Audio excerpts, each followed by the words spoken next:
Hello, my friends. Happy Sunday. Hope you've had a great week. Have you? All right, great. Well, let's get right into it. I've got a great lesson for you today and a wonderful story as well. And this week, our country, well, actually, we're going to more than a country. We're going to a whole continent, and it's a continent of Africa. Can you see that? It's a big one. It's the second largest continent, and it has so many countries with so much diversity and so many languages. Did you know that in Africa, they speak over 2,000 different languages? That is so many. And they have some of the tallest flowers, but also some of the biggest animals, elephants, some of the fastest animals, cheetahs, some of the tallest animals, taller than these flowers, giraffes, right? Africa is such a beautiful place. It has so many wonderful things. It has one of the largest rivers. Do you know which river that is? The Nile. What Bible story do we talk about the Nile River? Do you guys remember? Yes, the story of Moses, right? That's the river baby Moses was put in. And he floated down to the princess. Do you guys remember that story? All right, so many of our Bible stories come from Africa. So many different things you could see when you go to Africa. But there's one thing that is a little bit difficult about Africa. It's one of the hottest places on earth. All right, and so when you get really, really hot, in Nashville this summer, it's been so hot. And so when you get really, really hot, what do you want?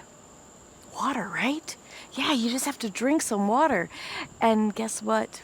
In Africa, there is not a lot of clean water. And that is one of the things that hurts children the most there. 85% of the sickness that happens with children is because they can't get clean water. And they have to go far, far away to find it. So I thought I would tell you a little story. My friend Jake Smith, he works with an organization called Bloodwater Mission, and they provide clean water for kids in Africa. And so he brought me this book. It's called Lulu and the Long Walk. And I thought that I would read it to you to tell you a little bit about what it's like to be a kid in Africa. You ready? All right. It is a great book. It's colorful. I hope some of you guys can maybe even get it at home and read it at home. And it starts out with, like many, many days, cock-a-doodle-doo! Lulu woke up to the sound of the rooster's call. Just as the sun peeked through the dark morning sky, she stepped outside, grabbed her big yellow can, and skipped across the field, past the empty schoolhouse, around the giant tree, and down the squiggly path that led out of her village. So here she is. Do you see her little, well, not little can. Do you see the giant can that she's bringing? Yep.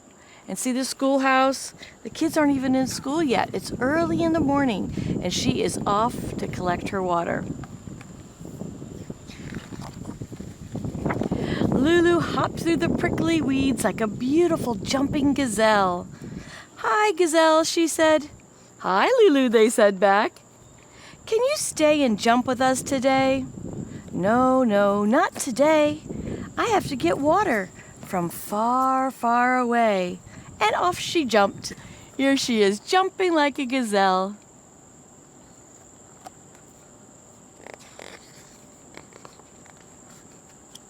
At the edge of the jungle, Lulu shimmied like a monkey on an old tree that had fallen across the dry riverbed. The dry riverbed, that means there's no water there.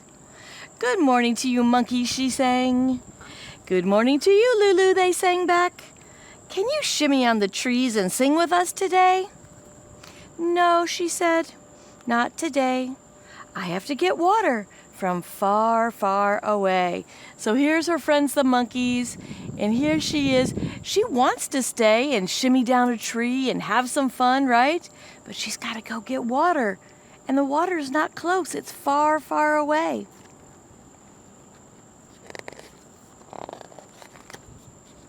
When she came to the muddy lowlands, Lulu lifted her legs high and stomped slowly through the thick clay like a marching elephant. "Hello, elephant," she called. "Hello, Lulu," they called back. "Can you stay and stomp with us today?" "No," Lulu said, "not today. I have to get water from far, far away." So here's her elephant friends. And there she is going far, far away to get the water, carrying that big yellow can the whole way. Lulu stomped to the savannah and up the hill where the lion was resting on his rock. He looked down at her and let out a giant roar. Have you ever heard a lion roar? It's so loud. It's one of the loudest sounds. "Hello, lion," Lulu roared back with a smile. Of all the animals Lulu passed along her walk, she liked the lion the best of all. In fact, she wished that just once she could climb up on his rock and lay down next to him. They would look up to the sky and find animals in the clouds. Did you ever do that? Just lay down and look up at the sky and see what you could see in the puffy clouds? So here she is. There's his big roar. And there she is playing with him, wanting so much to be able to stay.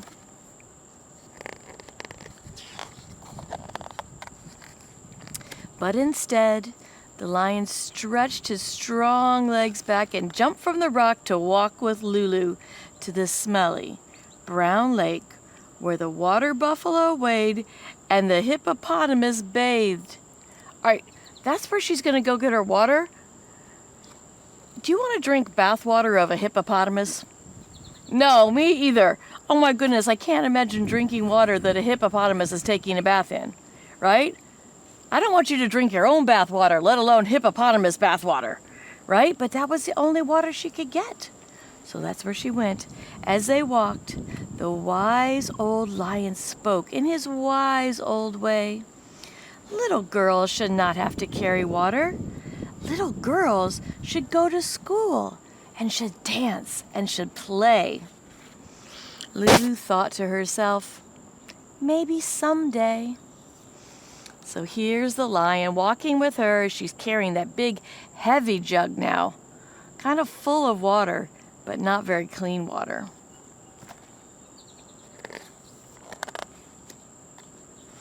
Lulu dipped her big yellow can into the dirty brown water and filled it up until it was almost too heavy for her to carry. The warm-hearted lion lifted it in his strong jaw and carried it back to the base of his rock. So sweet that the lion is helping her, right? Here she is dipping it in. Look at that water. Does that water look clean to you? Yeah? Not so clean. Doesn't look like clean, fresh water to me. But she had to drink what she had, what was available to her. As the lion settled down in the sun, Lulu smiled at him and said the same thing she did every day. "Thank you, lion, for helping that way. Next time, I hope we'll be able to play." Then Lulu took hold of the big, heavy yellow can and dragged it toward the muddy lowlands where the elephant played. So here she is saying goodbye to her lion friend and dragging that big, heavy can. I love that the elephant helped her along the way, don't you? That the lion helped her along the way. We're getting to the elephants. But Lulu's big yellow can dragged her instead straight down into the mud. Uh-oh. Splash! Here she is with the elephants. Splash into the mud because the can was so very heavy she couldn't carry it. The kind elephants picked up the can and stomped across the muddy riverbed until they reached the dense jungle. And Lulu said the same thing she said to them every day. "Thank you, elephants, for helping me that way. Next time, I hope we'll get to play." Here they are. Just like the lion helped, now the elephants are helping her carry her big, heavy can of muddy water.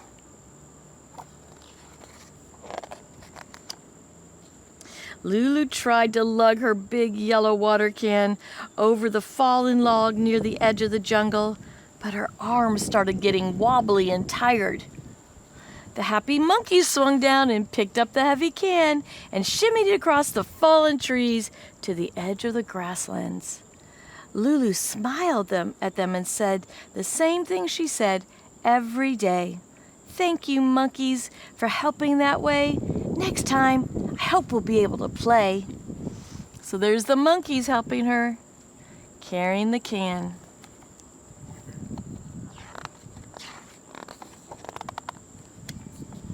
As the sun began to set, she tried to lift the water can above the prickly weeds, but she could not, and it fell to the ground.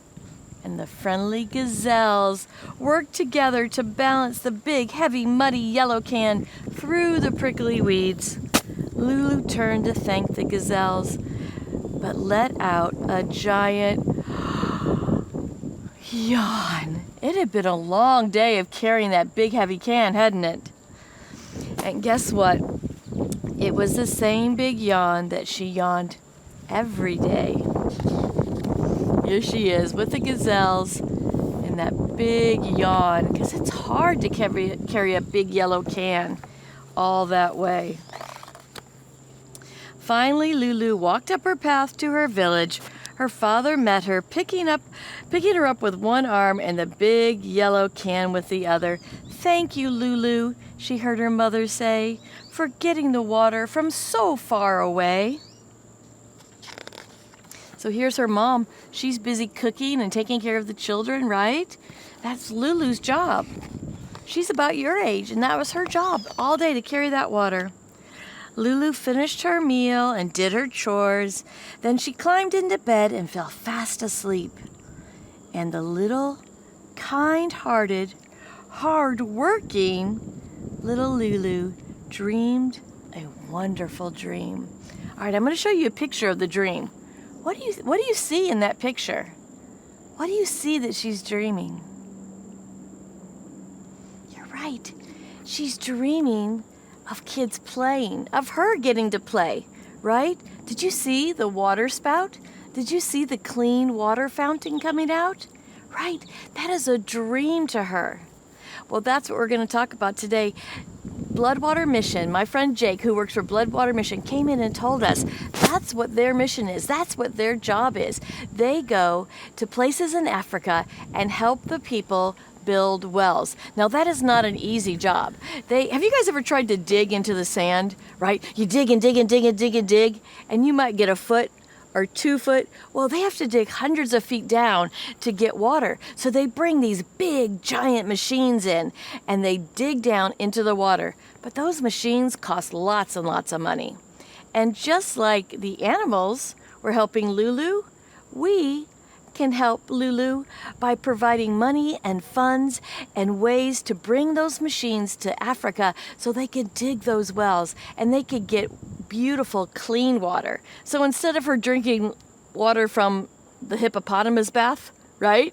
The big muddy place, they could have clean water right there in their own village. So I hope you'll ask your parents, help me look up things about Bloodwater Mission. See, it only takes $40 for giving cold, clean water to a child for their whole life. Because once they build these wells, they're there. And the people help build them, and they're proud to have them, and they will take good care of them, and it'll provide water for so many kids and so many families. And Jake said one of the things that I remember most about what he told me that I love the most is he said once they build these wells and they see the fresh water coming out, the people rejoice and the people praise God because they said, we've been praying for years and years. We've been praying for clean water to help their kids stay healthy and stay safe. So I hope you guys will pray. I hope you'll thank God for the beautiful clean water that we could turn on anytime in our house, right? Thank God for all you've had. Know that He loves you so very much, but He loves these children in Africa just as much, right? Can we do something to help them get clean water? I hope you guys look more into Bloodwater Mission, what they do, how we can help. And I hope you guys know that God loves you. He loves those beautiful kids in Africa. And I love you, and I'll see you next week. All right, have a great Sunday.